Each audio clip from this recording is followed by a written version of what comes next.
Hey, hello everyone. Good afternoon. Can you hear me? And can you see my screen? Please confirm once again. Can you hear me?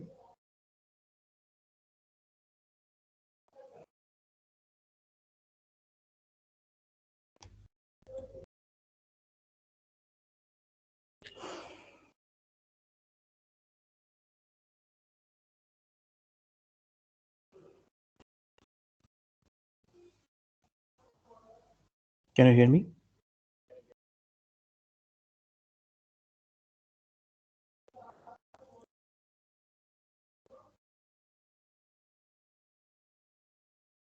Yes, sir.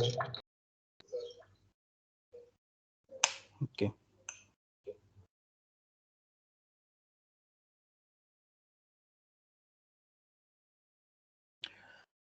Let's wait for 2 more minutes maybe. Let us see if some more people join. Then we'll start.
Okay, let us start at 7:05 already.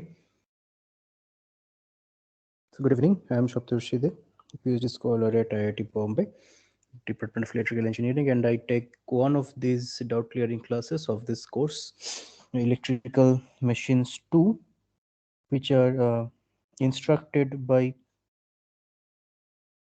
Professor T.K. Bhattacharya. What's it? Purushottam Bhattacharya. And three classes go on every week.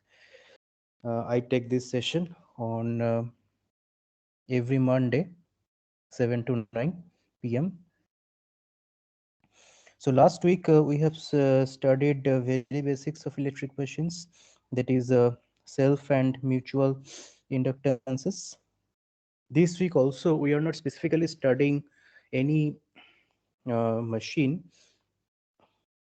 Rather, we'll be going through the very basic principle that lies behind any electric machine, that is electromagnetic energy conversion principle. This is actually nothing but two things. One is what is always the most basic rule that is used everywhere, that will keep coming, Faraday's law. When I say Faraday's law, I also mean Lenge's law included. And the second one is the Lorentz force, that is um,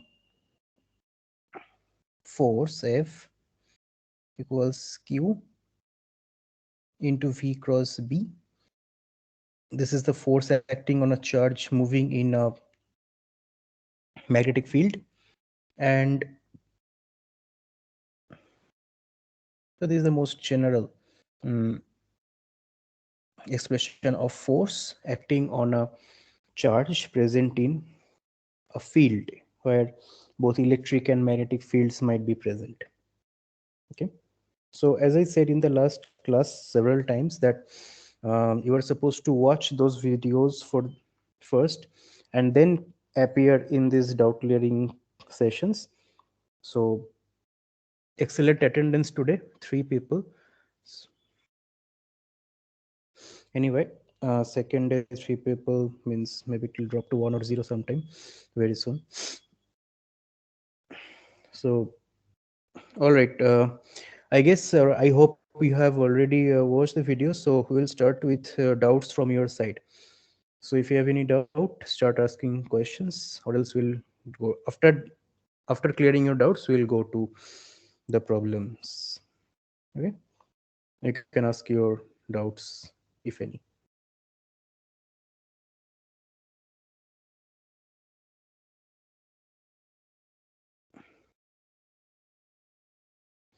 No doubt. Just a curiosity, all of you have watched the videos before coming to the class?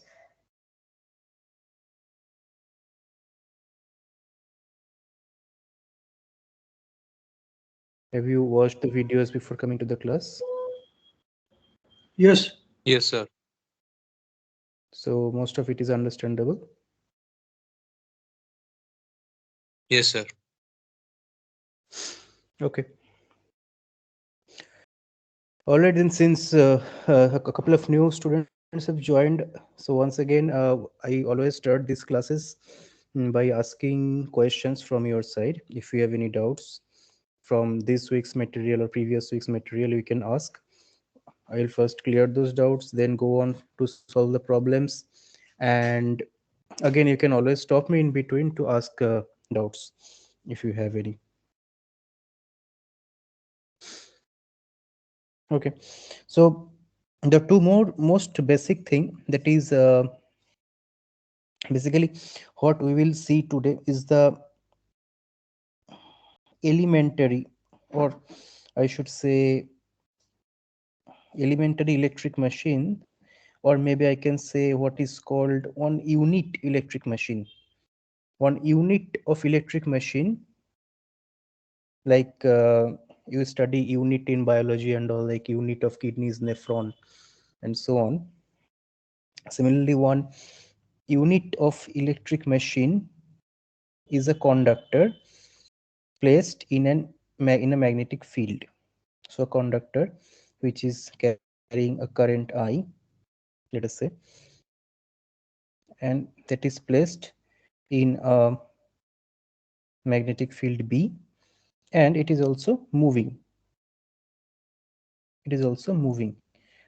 Now, obviously, we are talking about rotating electric machines here, mm, not transformers. Now, this is the basis of any electric machine, rotating electric machine. So what comes here, the first question that comes here, that what will be the force acting on this conductor? So this is what is actually derived from this equation, this one, q into v cross b. So if you look at infinitesimal force acting on infinitesimal amount of charge dq into v cross b, like this. Now let us say we are talking about a perpendicular v and b. So say if the movement of the charge is perpendicular to b, then you can write in scalar quantity also dq v b. If not, then some cos theta term will come, that will not, just a multiplication of cos theta, that doesn't change anything. Now if that is perpendicular, so sorry, I wrote parallel here. If that is perpendicular, then v is dx dt times b. Now v is the movement of the conductor, sorry, movement of the charge. charge moves along the conductor. So when I say dx, that is definitely the infinitesimal length dx along the conductor. Now dq dt is current, so it becomes bi dx, and if you integrate both side, then what you get is what you get is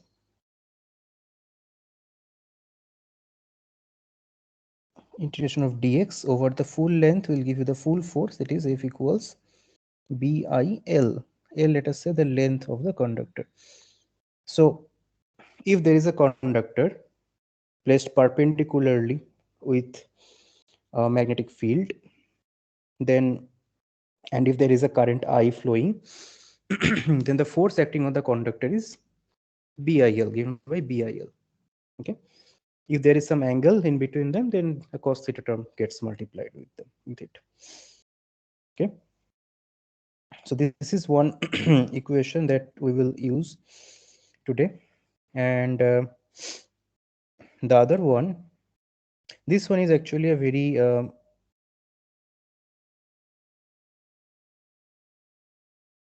very famous question. If you have solved HC Verma or similar books in your 12th level physics, you might have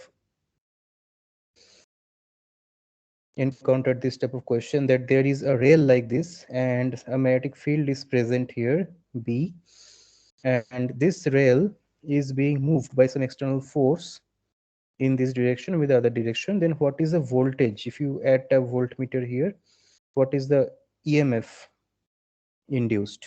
That one is given by E equals BLV. That comes from Faraday's law. Basically, if you take a length L here, and this one if you take as X, then the area is Lx, and d phi dt, that is flux per BA, that is B times d A dt, dlx dt. So it comes out to be BLV. L is constant. So this is how we get the unit electric machine. As you may be able to appreciate here, that the first one is the motoring action. Why is it motoring action? It is motoring action because we are supplying some current and getting the force as a result. Okay, so electrical energy is being converted to mechanical energy, that's why it's a motoring action. The second one is a generating action. The I am moving the conductor here, and as a result, some voltage is generated, that is mechanical energy is transferred to electrical energy, is converted to electrical energy. So it's a generating action. Okay, any doubt till now?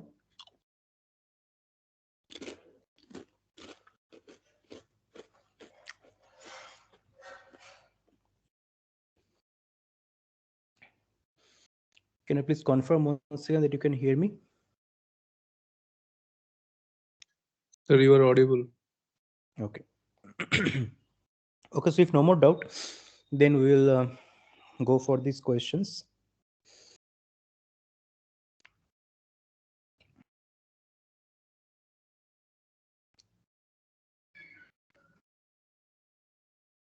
So look at this question. Again, this is the maybe the most some thing in the chat. No. This is the unit of an electric machine, conductor placed in a magnetic field. What they have said here is, we assume that this magnetic field, sorry, these magnets and these rails, they are infinitely long, okay, so that this experiment never ends, so that we can have enough space to achieve steady state, achieve and maintain a steady state. Okay, so do not get confused as if what happens if it reaches this end, falls down, or what. Nothing like that. Read the question first.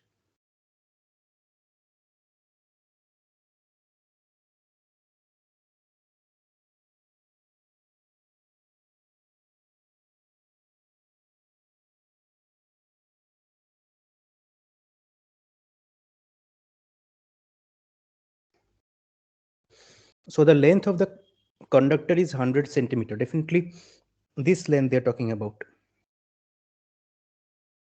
This length is 100 centimeter. Flux density is given. Battery EMF is given. Resistance R. Okay, let me erase these things. This R is 1 ohm. All other resistors are negligible. All frictional forces are negligible. So how much electromagnetic force will act on the conductor at rest? This at rest is important. We will see why. So how much electromagnetic force will act on the conductor? Simply, we have just derived the equation. It is F equals BIL. So F equals BIL. B is given 0.8 Tesla. Current we have to find out. Voltage by resistance into length 100 centimeter in SI unit.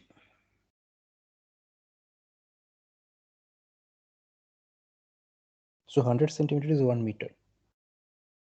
So this much Newton meter we will get. So 0.8 times 0.16.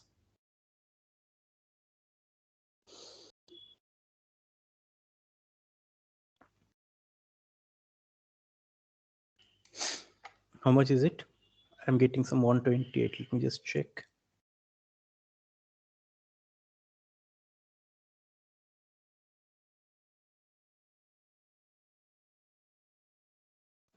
128 millinewton meter.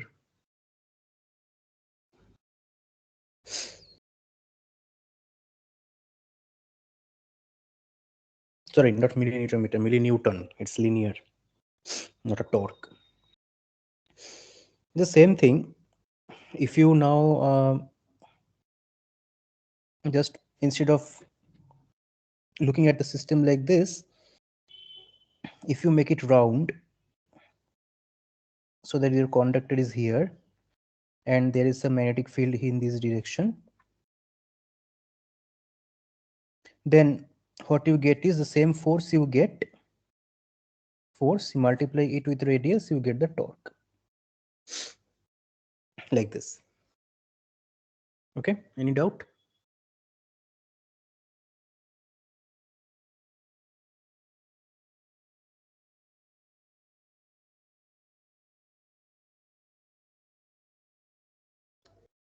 Okay. So in which direction the electromagnetic force will act on the conductor? So the force is a vector multiplication of the direction of current or charge and B, magnetic field. So if you see here, look at the direction, look at the polarity of the battery, current will flow like this. So current will flow like this. Now if I draw it here, this is a direction of current and magnetic field is in this direction, B. So let me write V here. So V here and B here. So V cross B, right hand rule. So this is the direction of force, F. So force, so this one will move some other color. So this one will try to move in this direction.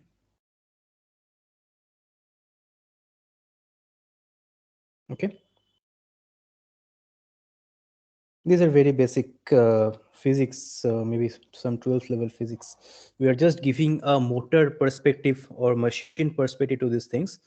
But at the end, these are elementary physics, 12th level physics.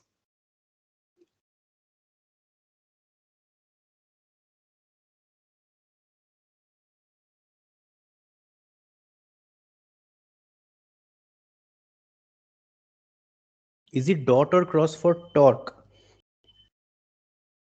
See, what I am doing is, oh, this one are you asking? Okay, yeah. Torque is vector quantity. So definitely F cross R. But the thing is, if you see here, I did not put any vector notation here. Because if you look at the diagram, they are already perpendicular. So if you just have a scalar multiplication, that's enough. Okay. Because in an electric machine, if you see, say this is the rotor. I think you guys already know what is a rotor. Say I am drawing one slot and one conductor is here. So definitely the tangential force will give rise to the torque. So that multiplied with the radius. So they are obviously always perpendicular. So you can just multiply the magnitudes and you will get the torque. Okay.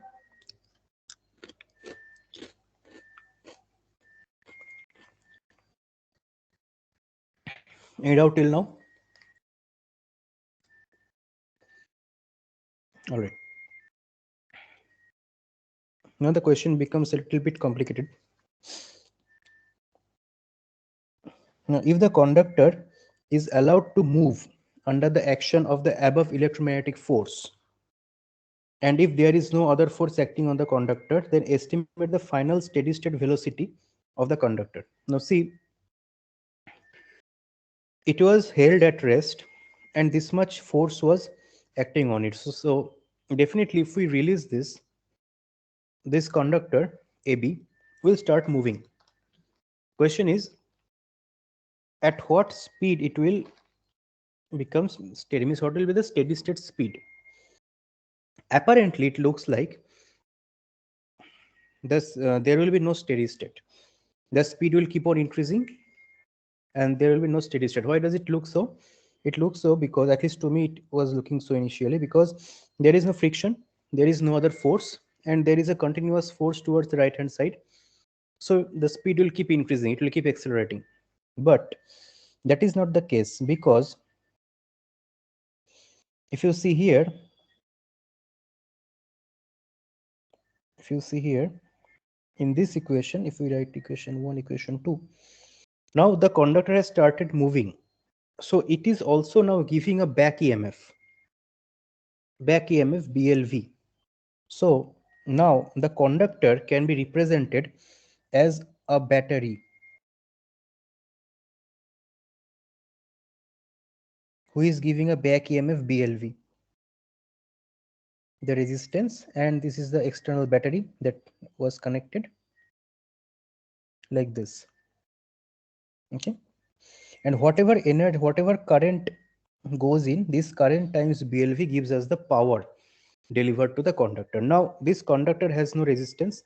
This conductor is not doing any work. There is no friction. Okay. So at steady state, there should not be any current. At steady state, there should not be any current. So if there is no current, let me write it down. At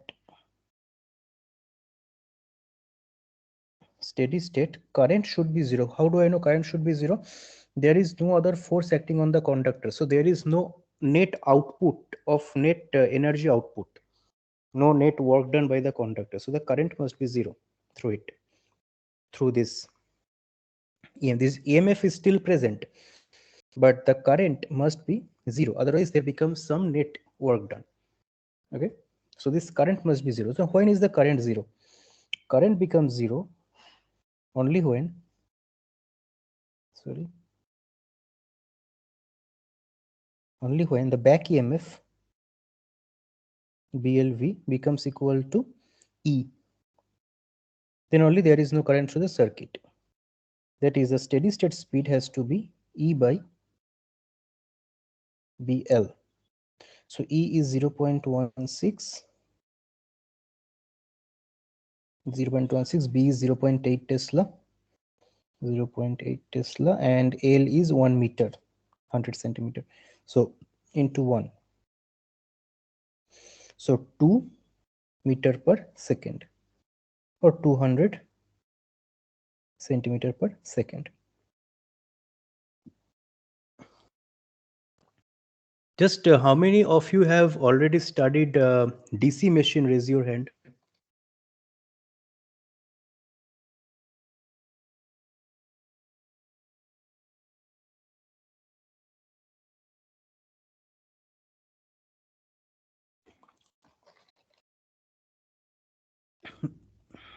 Only one?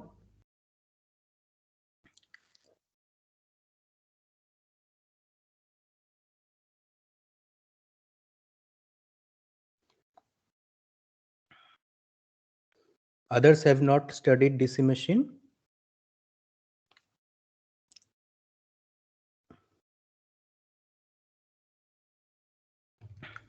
See, this course is electric machine. You can lower your hand. This course is electric machine 2. Electric machine 1 contains transformers and DC machines. You are supposed to have learned that course before you take this course.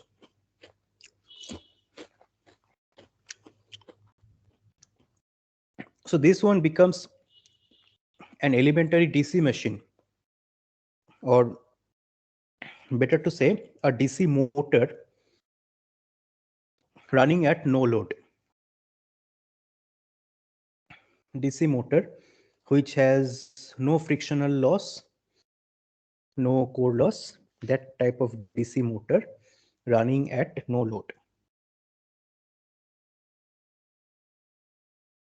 So any doubt in this part, this third segment, let me know.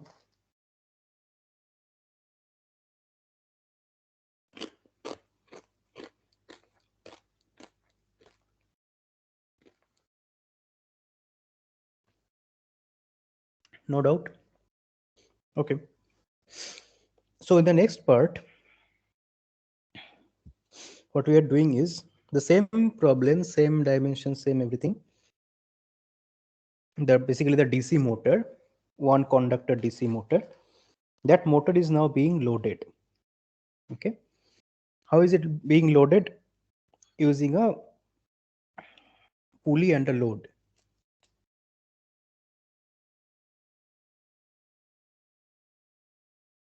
State in this case start V. Steady state V is steady state. Could you please unmute and Yes, sir. Hello. yeah. In this case, like there is no friction, any type of losses. Hmm. So the starting velocity is the it's same as the steady state velocity. Am I right? No, starting velocity initially it was held steady at Yeah. one After t place. Then plus it was zero, released. yeah, it is zero. Then it gets some velocity. The velocity increases and then it becomes steady.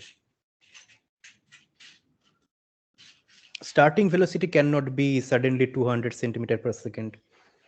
Can it be? No. Force is mass equal. Sorry. What is velocity? dv/dt is a acceleration. So if your starting velocity is suddenly 200 centimeter per second, that means your acceleration is infinite. That will require infinite force. So that cannot be true. Velocity will increase. And current will slowly decrease to zero. Yes. Okay.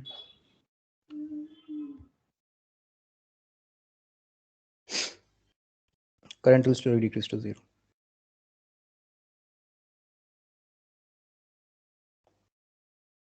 So basically, if we compare this with a DC motor, you give voltage to a DC motor, but you are holding the rotor, maybe using your hands or some other mechanism, so that it cannot rotate at all. So it draws a lot of current. Then you leave the rotor, it starts rotating, it picks up speed and reaches its steady state. And you will see, since this problem says no friction, zero current, in practical DC motors you will see very less amount of current, which is actually supplying the mechanical losses and core losses flowing to the armature. That is what we call no load current, which should be ideally zero for ideal motors. Okay. Now the same motor we are loading. Now we attach a load to the conductor with a string as shown above. The weight of the load, there is a tension of the string, imparts a constant force of this much, some 38.4 millinewton. Now under this situation, find the steady state velocity of the conductor. Okay. Find the steady state velocity of the conductor.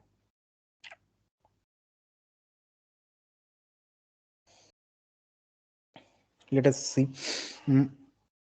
So look at this conductor.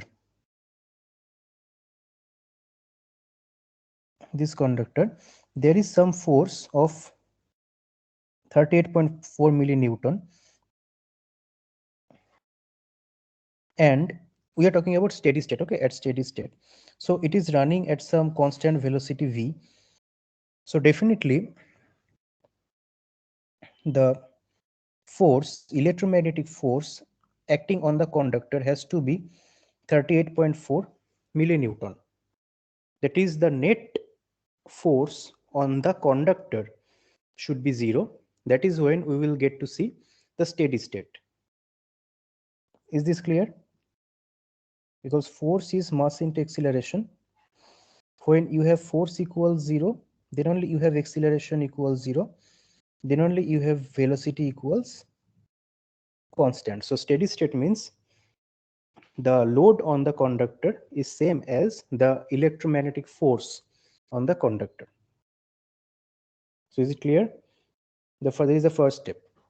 Now we have force equals BIL, that is 38.4 Newton. We will write everything in SI. So what do we know? We know B, we know L. So we can find out the current from here. We are trying to find out the steady state velocity. So 38.4 times 10 to the power minus 3 by 0.8. Length is 1 meter. So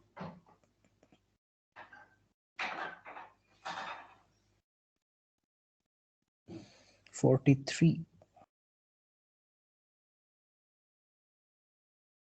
Is it 43 ampere?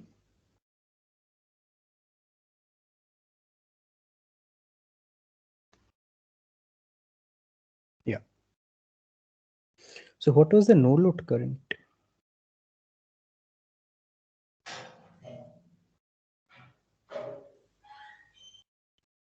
No load current was 0.16 ampere. No, not no load current. This was 0.16 ampere. And this one becomes 43 ampere. That doesn't look.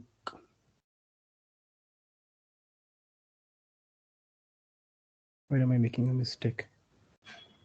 It is 48, sir. Oh, there is a 10 to the power minus 3.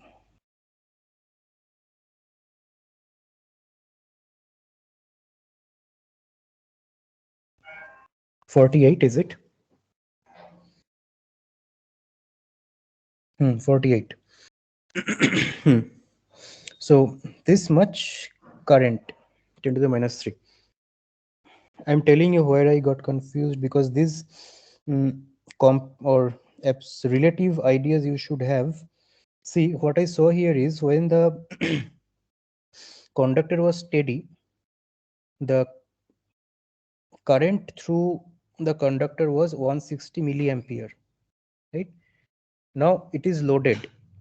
So the current should be less than 160 because the conductor is held static. That is the worst possible loading scenario. That is the worst possible loading scenario. Okay. So it should be less than. So 48 milliampere. Now it is okay. So this is the current at steady state. Now again we will look into that circuit. This is the resistance. So this is the conductor. We will write as VC, voltage of conductor, supply voltage E and R. So current I and the current is flowing in this direction, motoring mode. So E minus VC by R. R is how much? R is 1 ohm. 1 ohm. So how much is VC? This is 0. Why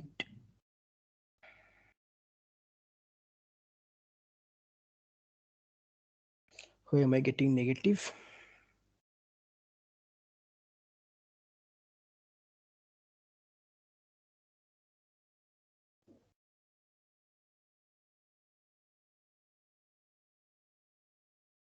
No, it's okay.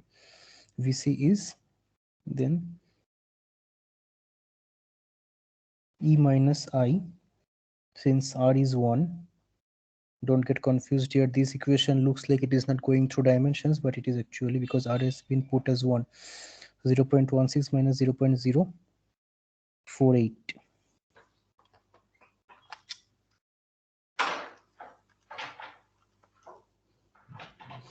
This comes out to be 0.112 volt. So this is the voltage that is being induced in the conductor. From here we can find out the speed. Vc equals BLV. So V equals 0.112 by 0.8 into 1.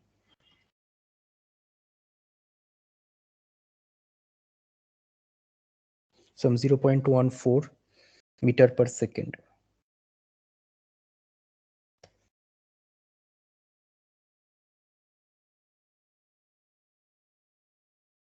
14 centimeter per second.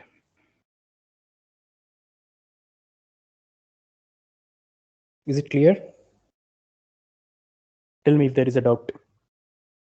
We'll wait for some time here.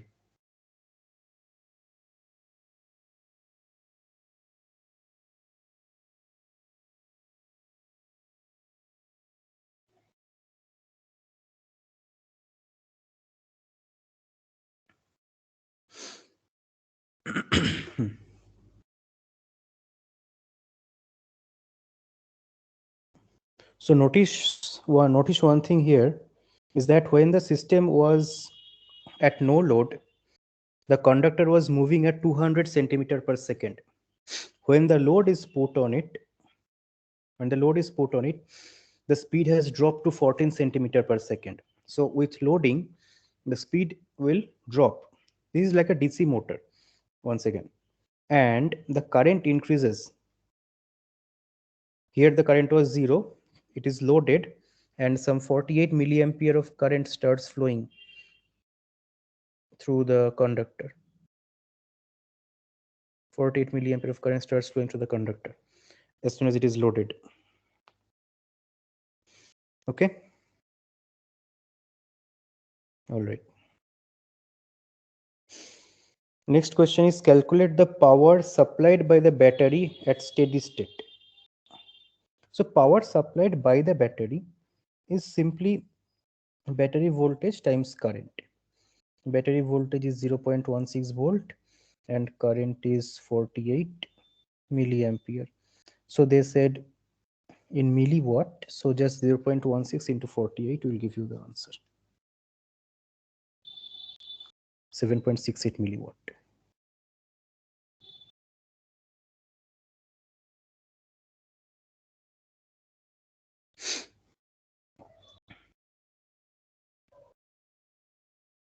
Straightforward.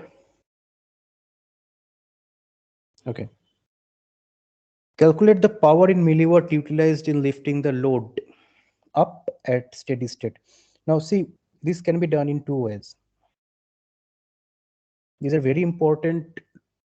I mean, when you are doing experiments, when you will do real experiments, you will see that not always all kind of data will be accessible to you. So you have to find out several ways of calculating several quantities. I hope you guys are doing machine lab experiments at your universities. Okay. Now, the same diagram I'm drawing once again. This is the conductor, left hand side VC. This is the battery that is supplying the current I through the resistance R. Okay. Now this current is flowing through VC like this. So look at this part. How does it look like? This part. Doesn't it look like a battery being charged? A battery whose voltage is VC that is being charged. When you are supplying current through a battery that enters the positive terminal, that means the battery is absorbing the power. So basically, this is what happens in any electric machine, that you push current. Uh, Let me rephrase. This is what happens in any electric motor, not machine, motor, where you push current against the back EMF, and that is what actually gets converted to the mechanical energy. So the current, so energy, not energy, power utilized in lifting up the load is nothing but how much energy or how much power the conductor is absorbing, electrical power. So that is, let me PM, P mechanical, the current 48 ampere 10 to the minus 3 into VC. VC is BLV. BLV 0.8 times 1 times V. Oh, anyway, we calculated VC is 0.112. We already calculated. So I'm not calculating once again. This value I'm taking, this one. We already had the value 0.112. So this is again in milliwatts. So 48 times 5.376. 5.376 milliwatt. This is one way of calculating the mechanical power, that is from the electrical point of view. It can be done also from mechanical point of view. What is mechanical power? Mechanical power is nothing but force into velocity. Force is already given by 38.4 millinewton. 38.4 milli, and velocity we calculate 14 centimeter per second. So if you find out, you will get this same thing.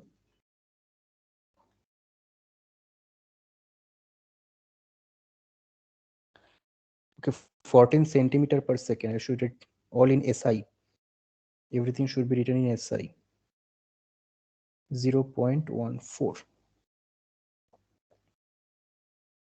5.376 milliwatt.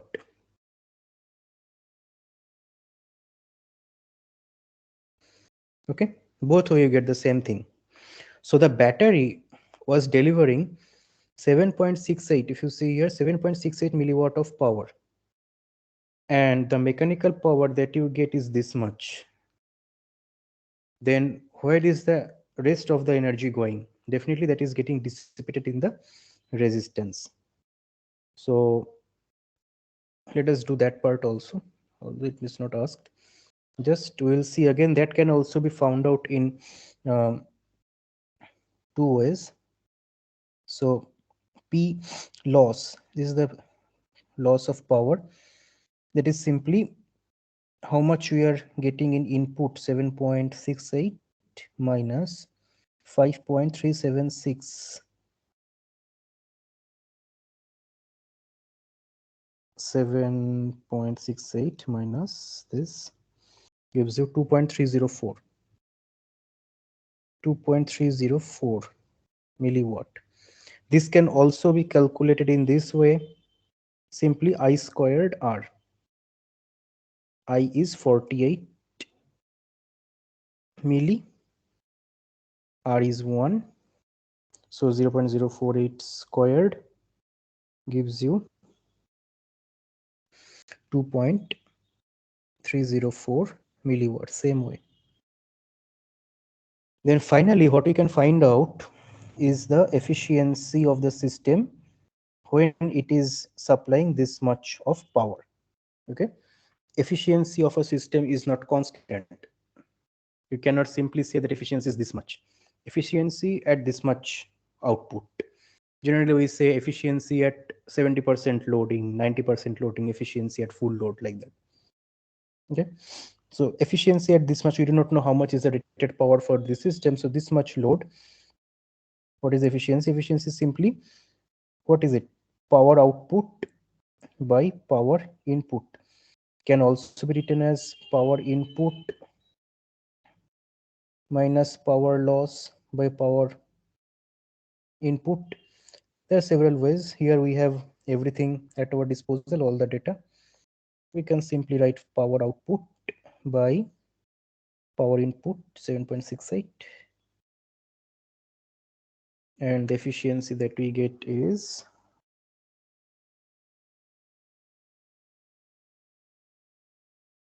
70%.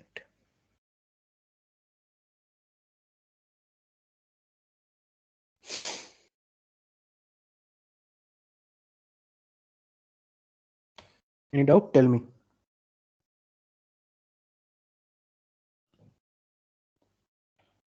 This problem should actually clear the fundamentals of a DC motor.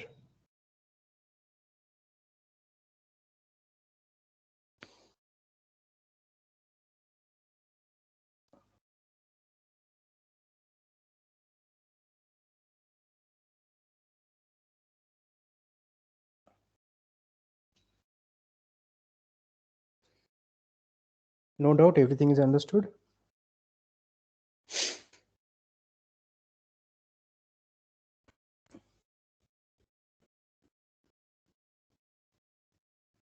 Okay.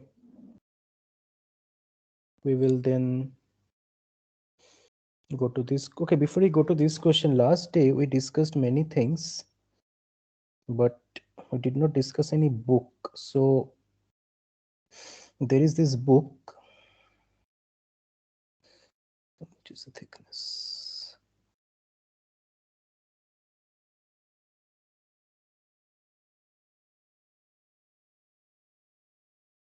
Problems on or problems of something.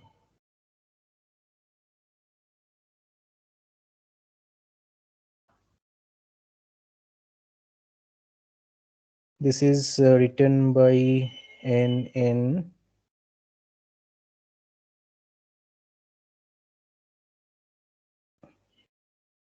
Parker Smith. So why I'm recommending this book is, means this is not a book as the name suggests, not a book to read. This is a book of problems. It starts from fundamental electrical engineering and covers some machines like DC machine, induction and synchronous machines. Since this course covers induction and synchronous machines, I would highly recommend you to solve all these books, all the problems of this book. This will clear up your ideas. Very old book actually. That's why you will not get problems on power electronics or other modern topics. But when it comes to basic electrical engineering and electric machines, till today, this book has no match when you are solving the problems while learning the machines. So make sure that you solve the problems. As I always say, without solving the problems, you cannot learn machine or any engineering at all. Okay. Anyway, so we'll go to this next question.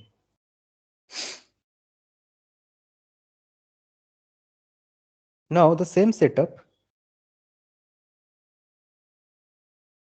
dimensions are given. A little bit change in dimension. Length of conductor is 80 centimeter. Flux density 0.9 Tesla.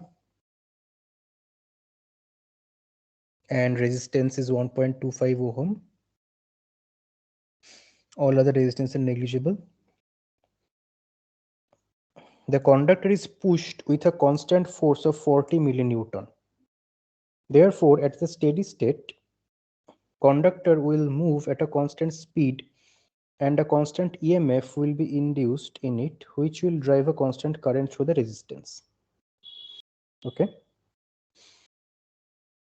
Now, before we move any further, look at the system. Apart from the dimension, there is one very significant change in the system, that is here.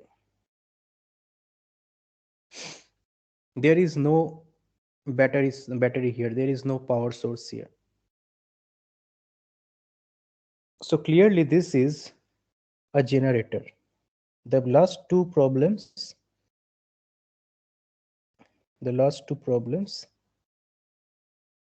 were of a motor where electric power was being converted to mechanical power. Now it is the opposite. Here someone is pushing the conductor. So someone is providing mechanical power that is being converted to electrical power. How do I know it is being converted to electrical power? Because some current is flowing and the power is being dissipated in this resistance. In what direction I don't know, so I'm not putting the I. Okay. So first things first, we will first see how in what direction the current is flowing. I have seen many people making mistakes in such cases in finding out the direction, finding out the direction of current and motion. So be careful how we are approaching. This is a generator. Generator means mechanical power gets converted to electrical power. So the motion gives rise to the current. So motion comes first, then comes the current. Okay. Now suppose we are looking into the system from this direction. From this direction we're looking into the system. How does it look? It looks like, sorry, it looks like this is the conductor,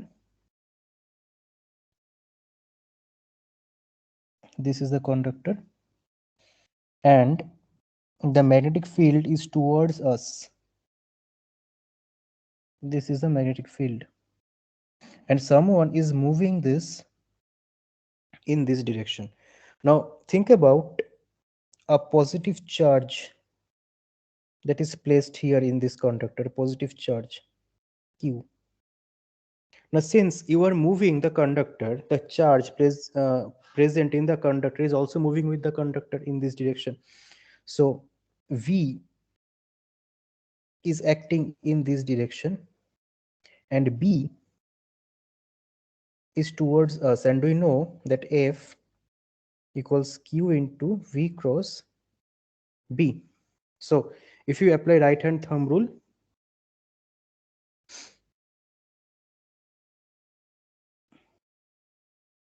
in what direction does it go? This will experience a force downwards, this direction. So a charge here will try to move positive charge in this direction. So basically this is going to be the direction of current. This is going to be the direction of current. Current will flow like this. If it is the other way around, if it is a motor where current is flowing, then treat it the other way. There you already know the direction of movement of Q due to the current. From there you find out in what direction the force will be. Okay. So do not mess up here. The cause effect phenomena has to be kept in mind. What is happening first, what is happening later.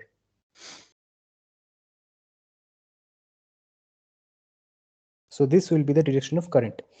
Now, okay, now the question. Estimate the current in milliampere that will flow through the resistance at steady state. At steady state. So E is equal to BLV.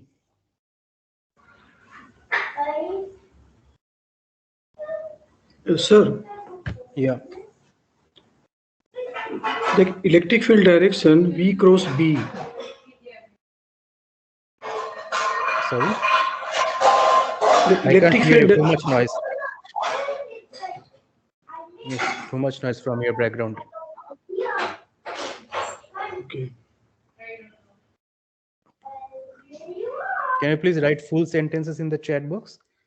Just write full sentences in the chat box. I will answer.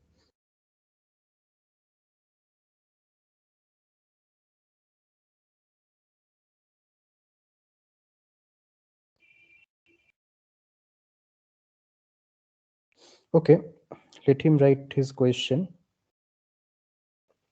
We'll quickly write down what you already know.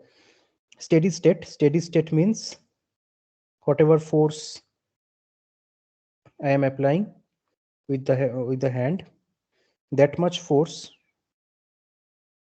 should come the other way. That much force should come the other way. Okay. So F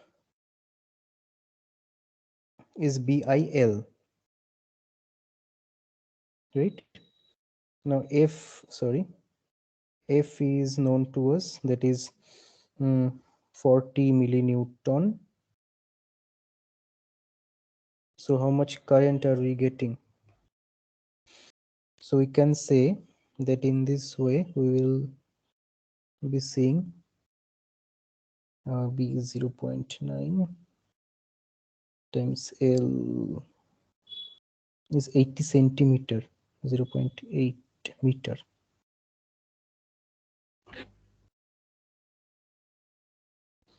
So 40 by 0.9 times 0.8, 55.56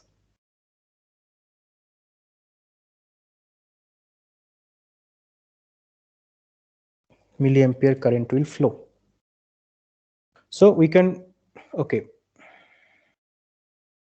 we can know electric field direction equals V cross B. No. Okay, we'll come to this question. Let me just solve this one.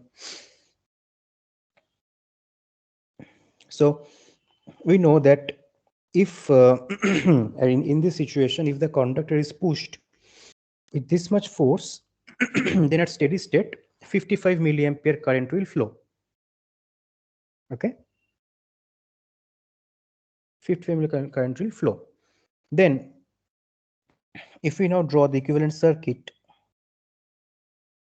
if we now draw, it's like this. VC, some 55 milliampere current is flowing through a resistance of 1.25 ohm. So definitely VC is 55 times 1.25. So this is the voltage, 1.25 times 55.56, 69.45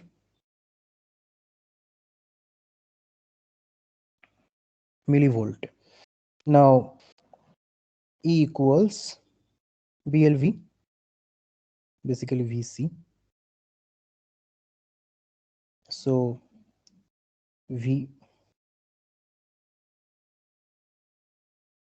oh, we have been asked to find out the current here, right?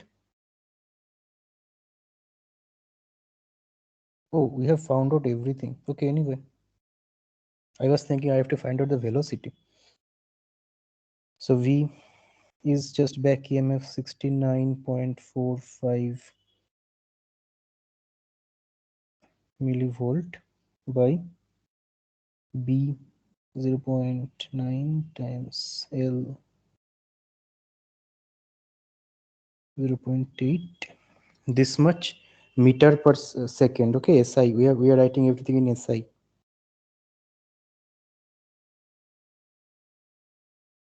X minus 3 by 0.9 into 0.8 meter per second. I'm multiplying with 100 to get centimeter per second. So 9.65 centimeter per second comes.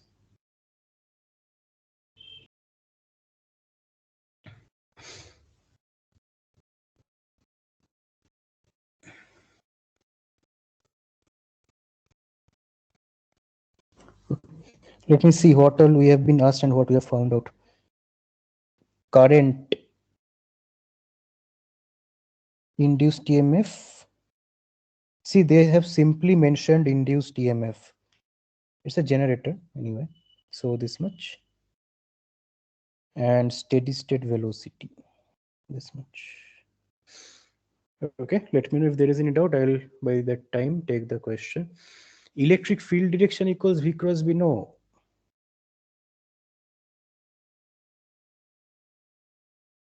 Electric field direction, it's not electric field direction, force direction V cross B. F.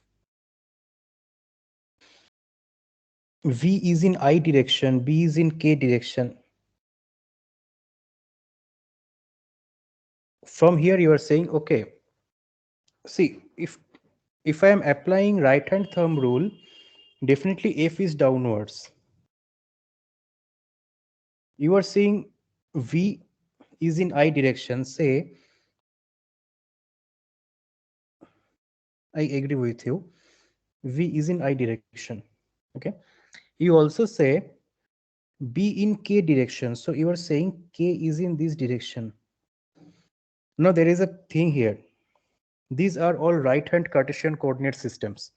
Okay, the direction is I, J, K, so K cross I should give you J, right? So K cross I, if it gives you J, then E is minus J, B plus and A minus. No, why are you making this thing so complicated? I cannot understand. If I apply, Can I say no, something, if sir? who Dinesh? Yeah, Yeah. Nee, I'm saying the V cross B is the direction of the electric field. of the force, not electric field. No electric field is No, involved here. no, F equal to Q V cross B, no, sir? So F equal to Yes, QE. this is the force. This is the force Yeah, yeah. that acts on a particle when it moves through a magnetic field. There is no electric field here. No, but force will always be from the electric field. This is the force that acts on a particle moving in a magnetic field. Yeah, but V cross B equal to electric field. Okay, then maybe. Okay, go ahead then. So the V that we are pushing it in the I direction. I have taken it the I No, direction. no, you forget IJ, forget IJ. You look at this diagram. Sorry. Look at this diagram and apply right hand thumb rule. You No, put but four fingers L what you have across drawn, V. sir, what you have drawn, I'm getting the same thing. Hmm. It's I cross K, that is minus J. Minus J means the B is positive and A is negative. The small b and A that you have marked. The current is flowing from You B to answer me. A. You answer me a simple question. Can you apply right hand thumb rule in this diagram? Actually, I Can used to you like apply? that. Can you apply? No, see, No, if you are doing IJK, you have to make sure the alignments are correct. yeah, I do not know what conventions you are using. I am using right hand thumb rule, and this is what I am getting. yeah, that is correct. I'm Hmm. getting the current direction is minus J. Minus J means B is positive and A is negative. B positive, A negative means what is A? A is that conductor you have marked, na? A and B. Okay. So, so current is flowing in minus J. That means B is positive and A is negative.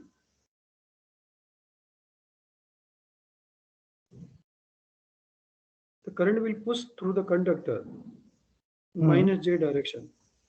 Hmm. So that is correct that you are wrong. Na? No, the current direction that I have drawn, is that correct? Yeah, it is correct. Means are you getting the same? Yeah, Okay. but, Then where is the doubt coming? but that is like that left hand rule, na sir. It is better to we can also do that in IJK. See, left hand rule is nothing but right hand thumb rule. Is the same thing.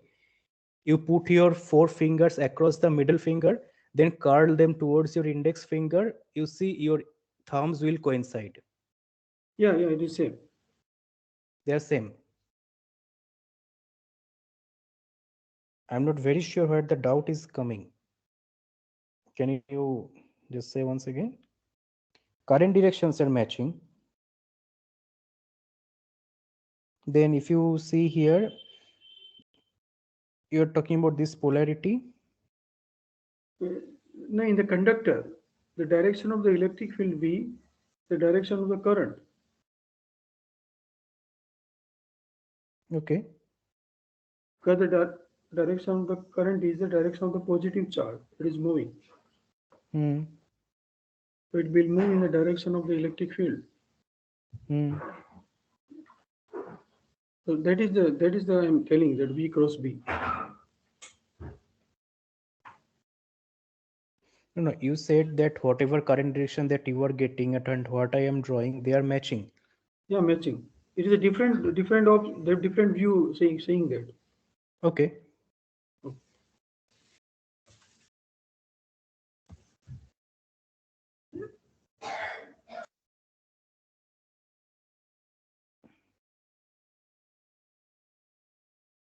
So, so there was no doubt. We just wanted to share your view. Is that?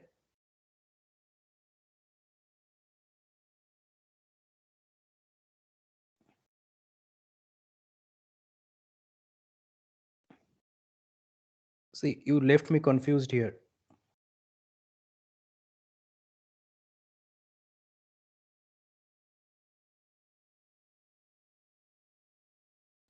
Okay. So that's all. We had only one more question is there. Okay. So estimate the power required to keep pushing the conductor at steady state. Try to get the feel here. Okay. What is more important here, apart from solving the question, is to get the feel. I will again go through it, that whenever you are solving machine problems or doing actual experimental with machine, these are very important.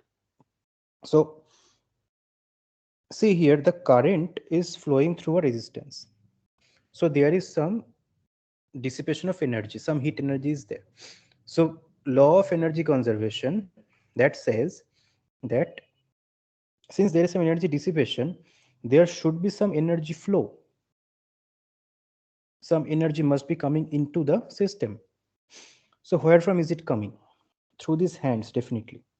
Now suppose there is a floor, frictionless floor, on which there is a block, and you are pushing something in this direction. Are you doing any work? Your net work is zero.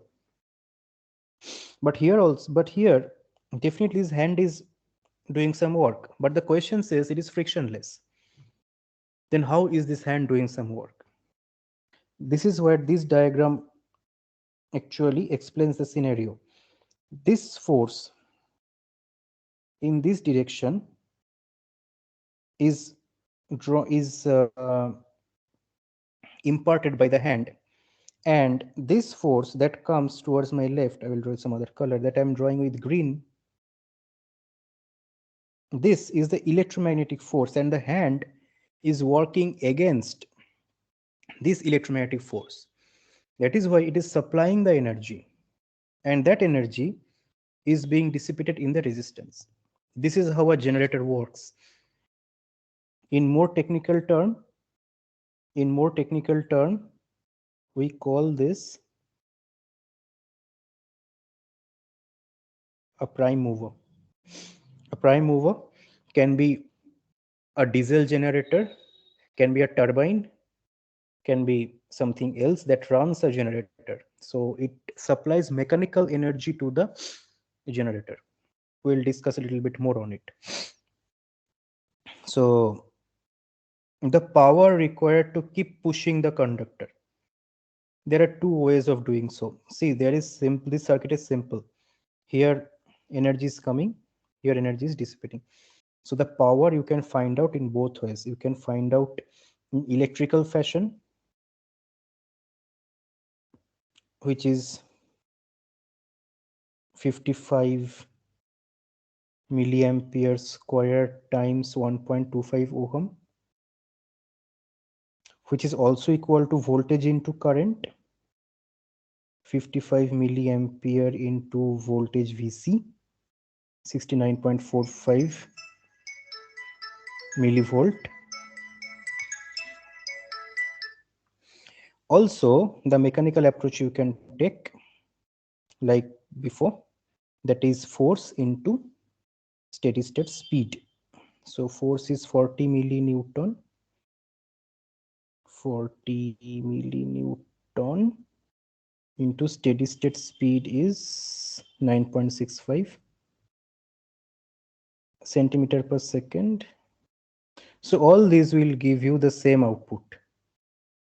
This much power is required to keep pushing the conductor at steady state. Okay.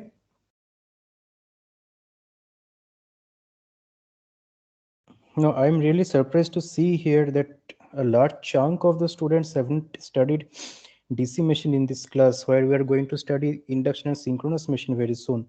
Anyway, that shouldn't discourage you. So we'll quickly look into DC motor. DC motor actually we will not study here. That is not a, we cannot do it in such a short time. The simplest motor, simplest machine to understand, and I always say that it is a uh, good boy of electric machines, because every machine wants to be like a DC motor. Why does every machine want to be like a DC motor? Oh, we can call girl also, I don't know. Because in a DC motor, the armature MMF and the field MMF, they are always perpendicular.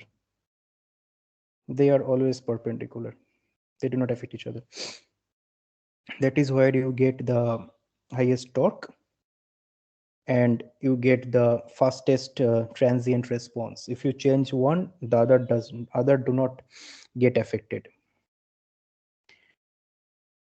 We try to emulate this thing. So the torque of a DC motor is proportional only to the armature current, no other electrical quantities.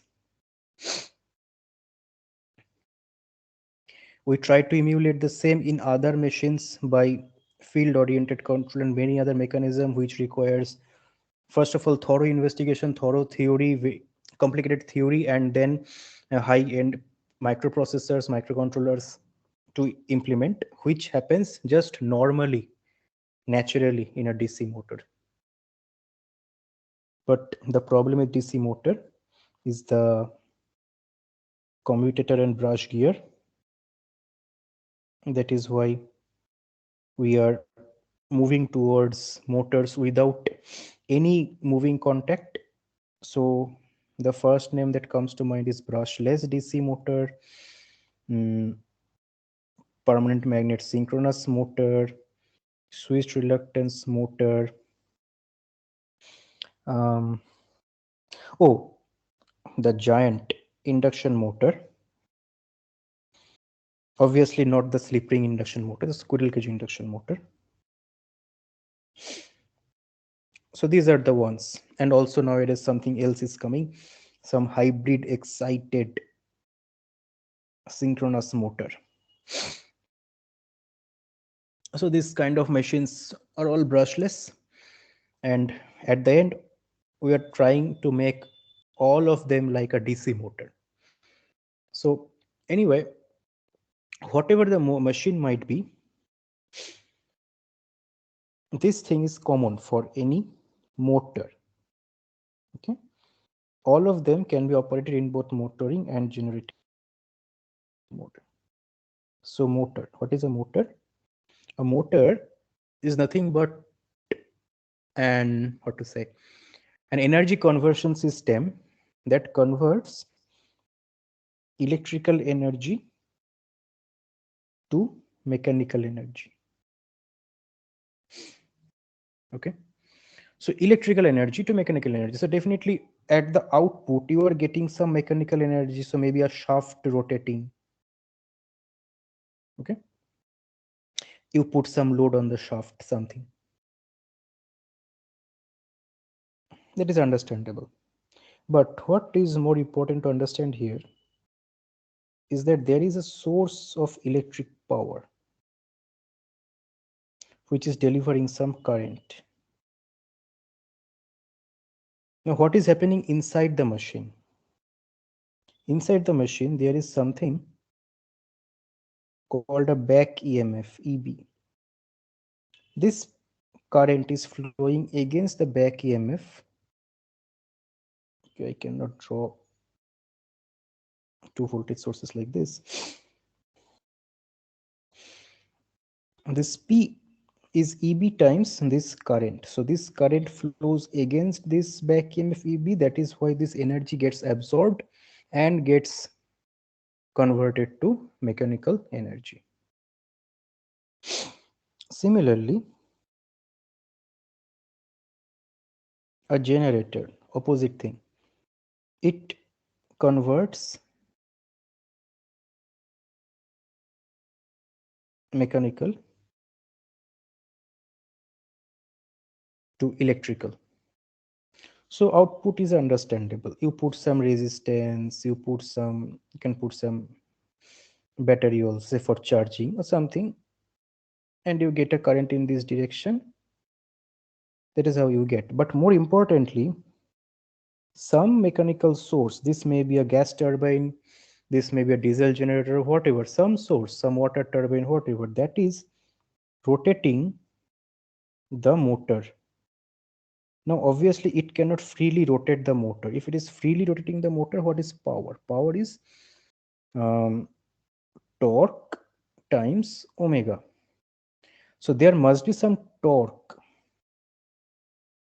So this, say this is some prime mover PM, some electric generator EG.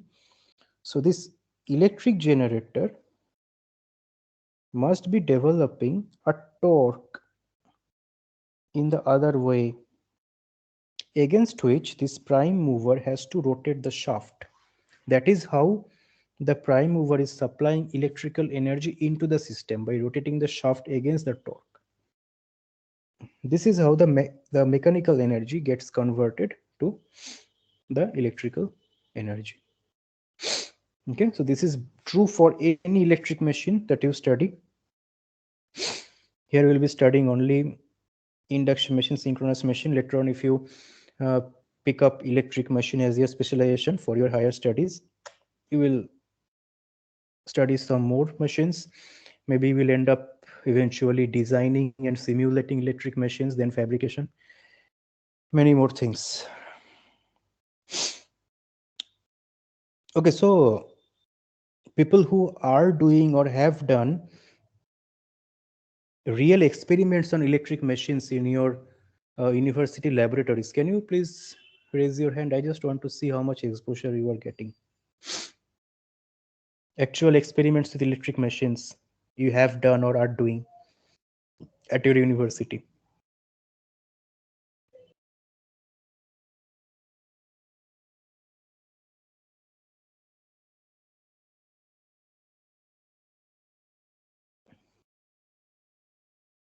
No one? Okay. That is not in your hand, I know. But okay, one hand I have. Okay, you can roll your hand. That is not something in your hand that I know, but machine laboratory gave me a lot of insight about how the machines actually work. Okay. Many confusions went away just after doing some 3-4 experiments. It's very important. But anyway, okay, so some discussions we had today. Let me know your doubts, questions from this week, last week, or whatever. Go ahead. I have covered all the materials that I have planned for today.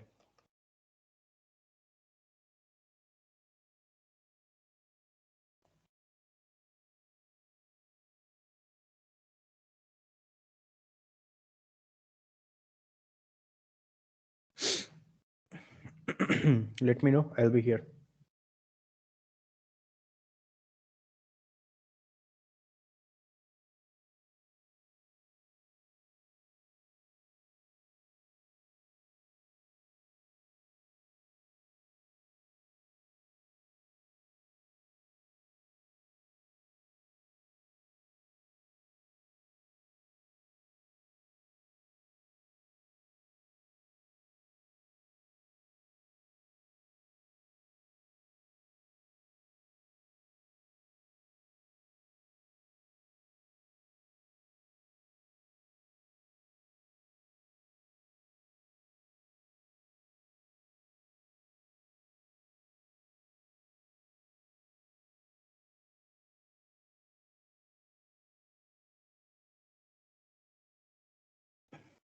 Beige curve, what is the question?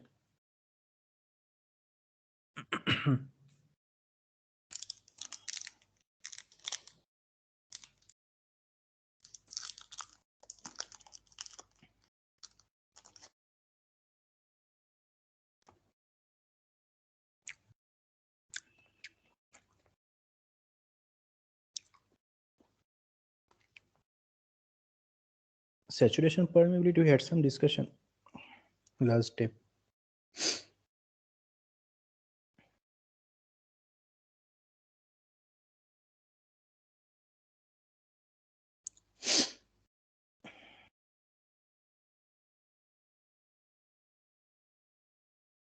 Mu2 less than mu1. What else?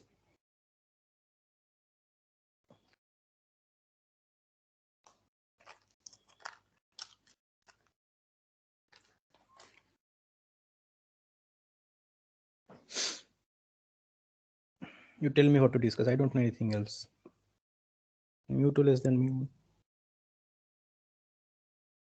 Slope of this curve.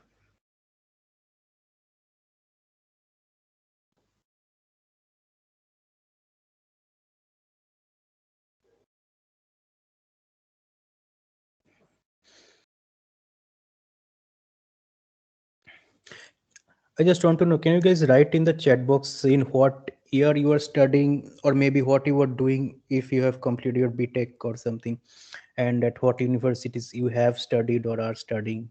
What? Just introduce yourself academically. Just I want to see. To have a idea about the audience.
Okay. Tuhin from which college? I am also from Kolkata, so I might know. Uh, Working at BBIT, sir. Where? Oh, At BBIT. Mm-hmm.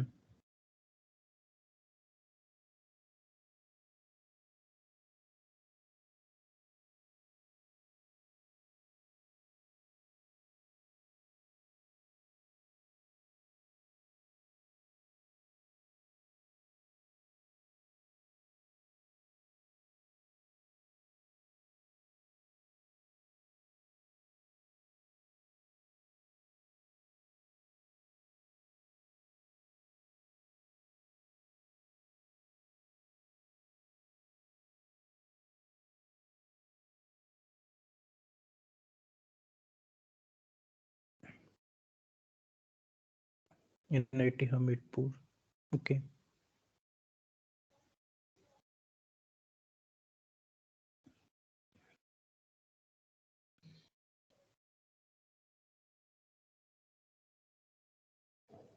Okay, since I am asking you, let me also tell you about myself.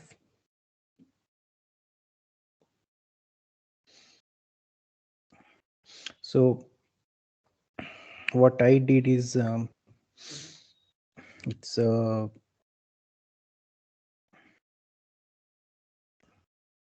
dual degree. Hmm, sorry, BTech and MTech dual degree. It's a 5-year course, and I did it from IIEST, Indian Institute of Engineering, Science and Technology, Shibpur, which is more famously known as Bengal Engineering College. Previously, it was known as Bengal Engineering College, then it became um, BESU, Bengal Engineering Science University. From there, I did my BTech and MTech. I mean, not BTech and MTech, the dual degree BTech MTech, 5 year. Then I'm now pursuing PhD in 2020. Okay, so this I did from 2015 to 2020. Then from 2020, I'm pursuing my PhD at IIT Bombay.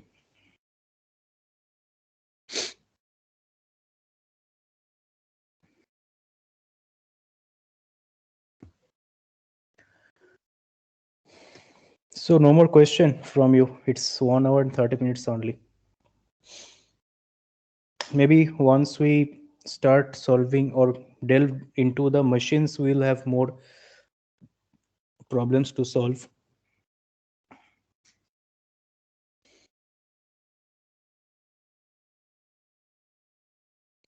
What else do we have for the next class?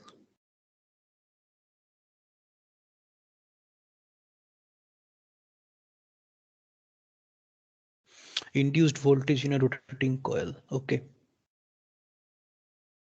So I think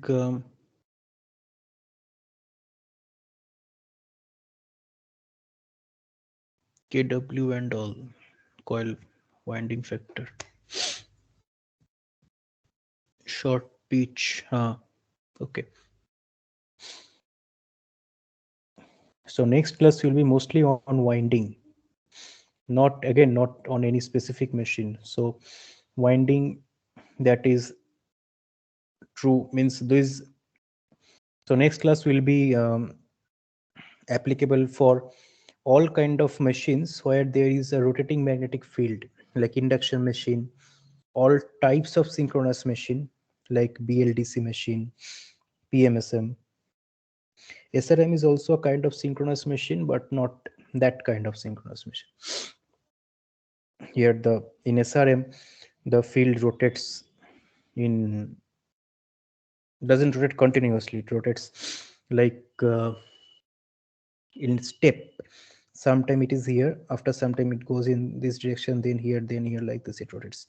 Whereas in BLDC PMSM induction machine it rotates like this it rotates continuously.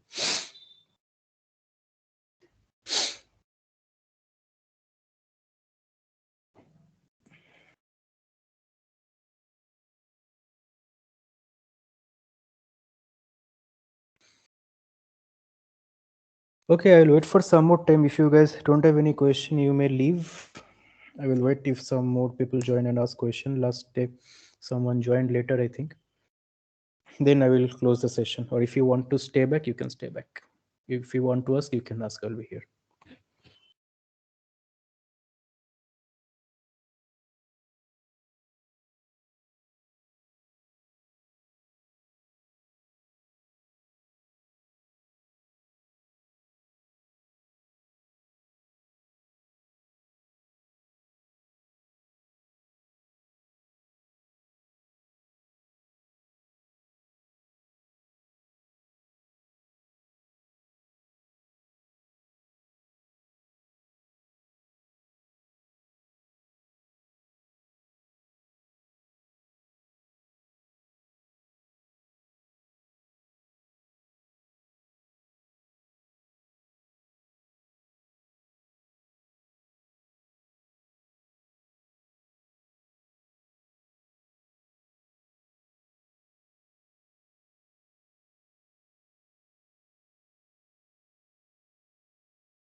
Okay, why not electric field motor?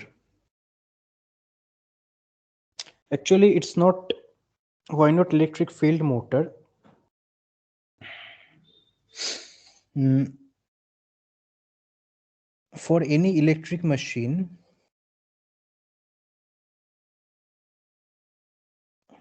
the torque is basically electric loading times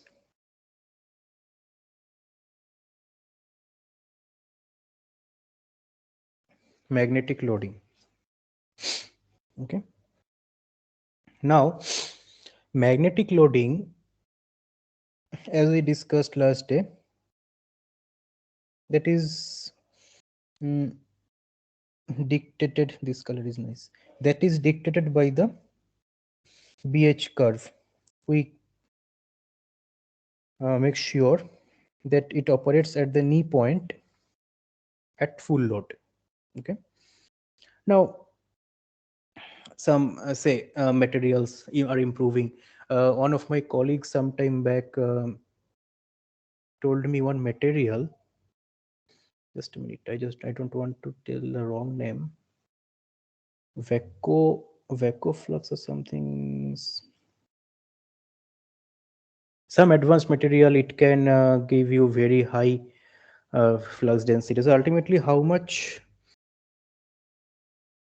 high saturation flux density you can have, that is where you are getting a limit on the magnetic loading. Electric loading, on the other hand, doesn't have a limit like that. It's about what kind of cooling you have, what kind of cooling you can afford, what kind of cooling you want to give. So you have a conductor, you have a conductor.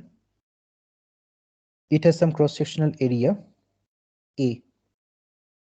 Okay, and it is carrying some RMS current I. Then the current density J is given by this I by A, ampere per millimeter squared. Question is, what can be the value of J? What value of J would you keep? Say in India, a normal motor, so maybe you are using for a regular pump or ceiling fan. That means you are not keeping any kind of forced cooling. The motor will just keep on running. No cooling arrangement is there. That is what we call a natural cooling. Natural cooling. Generally, we keep 5.5 to 6.5. 6.5 is quite high, I would say, ampere per millimeter squared. Okay, suppose you go for forced cooling, maybe there will be a fan, just a fan that will blow air through the winding. Then maybe you can go some 8 to 10 forced maybe. Now comes liquid cooling, water cooled or something. You can go up to 15 with water cooled. Now it can be oil cooled. Oil cooled you can go even high, 20 to 25 you can go, maybe oil cooled. There may be even higher ways of cooling. So this gives you how much current you can put. So here you try to understand one thing, that how does the cooling matter. It's about, it's not that the copper cannot carry the current. The copper can carry current, but it will also produce some heat energy. If you have proper mechanism to sweep away that heat energy fast, so that the temperature of copper is always within a safe limit, it can keep on carrying more and more current as long as the temperature is within a safe limit. So the best machine will be when you design that both are at their limit. That is when you get the optimum machine. You can always design a machine. Superconducting machine I do not have much idea about, but I think in some way they are increasing the electric loading very much, since the resistance is very low. Superconducting, they are having very large current, but I do not have much idea about them.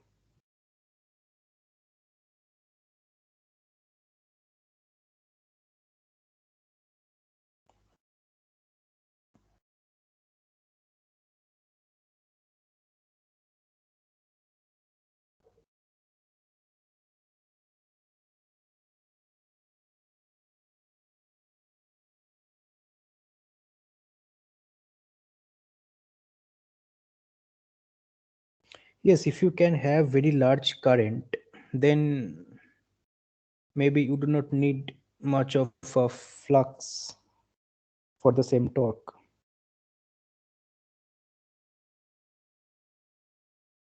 But I don't want to make a general comment like that.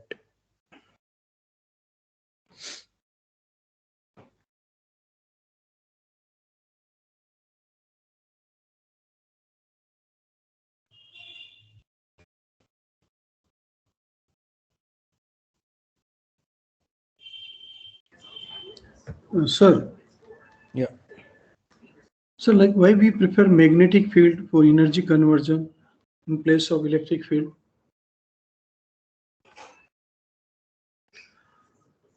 Uh, what is the way of energy conversion in electric field?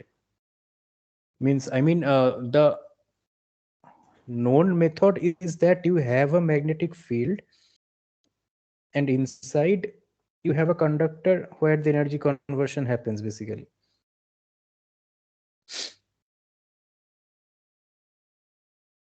I do not know any other way.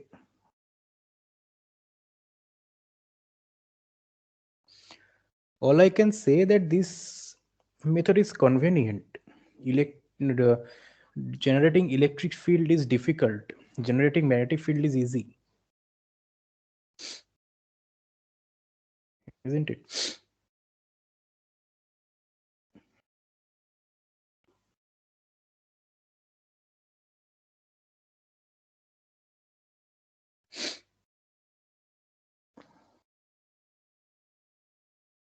Now, if you delve much into field theory, I have almost forgotten. Like what you were saying that time, V cross V is electric field. I cannot recollect.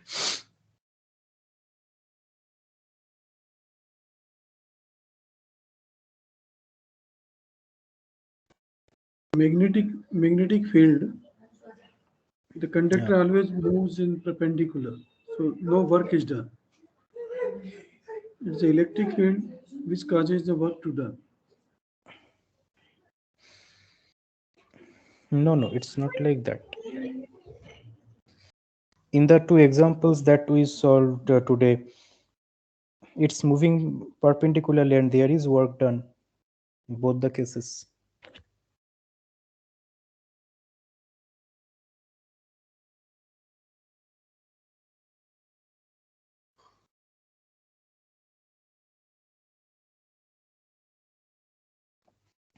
Isn't it?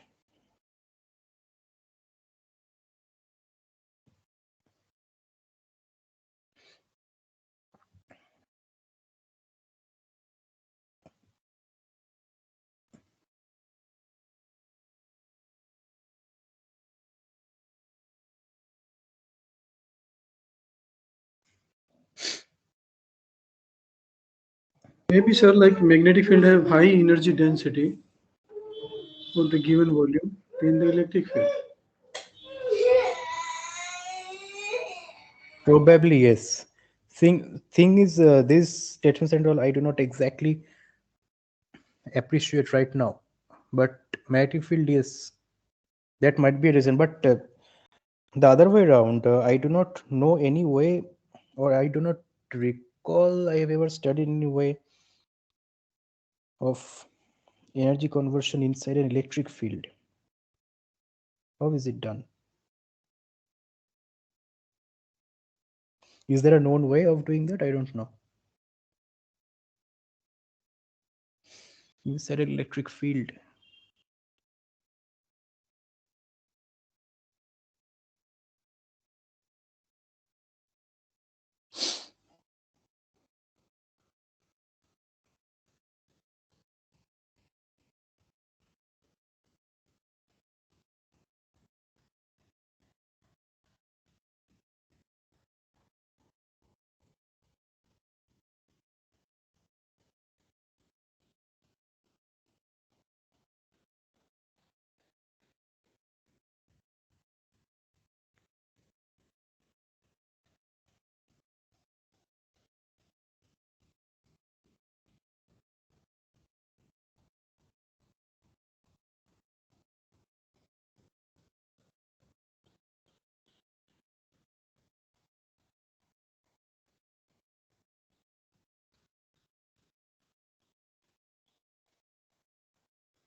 Okay, then I'm closing today's session. Next Monday, we will meet once again at 7 p.m.